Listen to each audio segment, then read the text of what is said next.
आज को 50 वर्ष पूर्वे 1975 मसीहा जून 25 तारिख रे कांग्रेस सरकार भारत वर्ष रे गणतंत्र को हत्या करी जरूरीकालीन परिस्थिति लागू करथिले। तेबे एही दिन को भारत वर्ष रे बीजेपी कला दिवस भावे पालन करछि। एही परिप्रेक्षी रे सालेपुर मधु मंचप रे कटक जिला बीजेपी पक्षरु साधारण सभा करी कला दिवस पालन कराइछि। ए अवसर में बुद्धिजीवी मानकु नहीं कटक जिला बीजेपी सभापति राम नारायण महांती सभापतित्व में एक सभा अनुष्ठित हो जाइछि। मुख्य अतिथि भावे बीजेपी राज्य सभापति गोलक प्रसाद महापात्र जोगदे क्षमता लोभरे अंध होई कांग्रेस गणतंत्र को हत्या करी जरूरीकालीन परिस्थिति लागू करी भारत वर्षर साधारण जनता उपरे अकथनीय अत्याचार करी जहा को भूली हेब नाही। इतिहास रे एही दिन को कला दिवस भावे भारत वर्ष रे लिपिबद्ध होई रहिछि।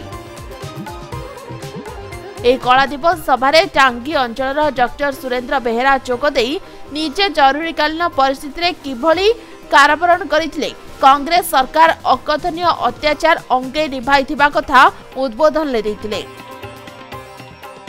एही सभारे सालेपुर बीजेपी नेता अरिंदम राय एवं कटक सदर विधायक प्रकाश चंद्र सेठी सालेपुर निर्वाचन मंडल तुंग नेतृत्व सहित शताधिक बीजेपी कर्मी उपस्थित रही। 1975 रे जब कांग्रेस सरकार थिला राजीव गांधी समय रे जाकि इमरजेंसी लागू रही से इमरजेंसी लागू मिसयूज पावर जो करथिले भारत सरकार मिसयूज पावर करिकनी फोर्सफुली जो शासन चलाउथिले ता सहित हमर विरोध दल नेता जो थिले समस्त को अरेस्ट कर जेल में भोगिया पड़ीथिला जहा कि इंदिरा गांधी जहाँ चाहूले ता करूले। 1977 ने जो परिवर्तन आइला नॉन कांग्रेस गवर्नमेंट आसिला ताहाकू से दिवस पालन करने जो इमरजेंसी डे लागू जो होता से प्रति वर्ष भारतीय जनता पार्टी पालन करे प्रति राज्य रे प्रति गाँव रे प्रति अंचल से जो मिसयूज पावरटा करा जायछि ता प्रतिवाद रे हमर कला दिवस पालन करूछु। भारतीय जनता पार्टी कटक जिला तरफरु एठी कला दिवस पालन करा जाउथला। आपण जानिचंती 1975 मसीह तत्कालीन प्रधानमंत्री इंदिरा गांधी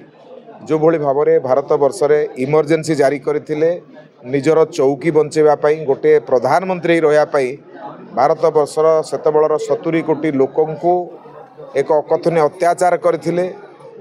माने आपणकर इंग्रेज शासन समय जो भली अत्याचार लोक होते तो अधिका अत्याचार करथिले। वर्तमान पीढ़ीर लोक माने धीरे धीरे से कथा बने रखी नाहंती। तेणु आज नरेंद्र मोदी नेतृत्व में आमे जो भली भाव में एक स्वच्छ सरकार पाइचु स्वच्छ शासन पाइचु भारत वर्ष रे लोक माने स्वाधीनतार सहित निजर मत व्यक्त करि पारुचंती विचरण करि पारुचंती स्वाधीन तार जो स्वाद ताकू आज भारत वर्ष लोक चाखिचंती।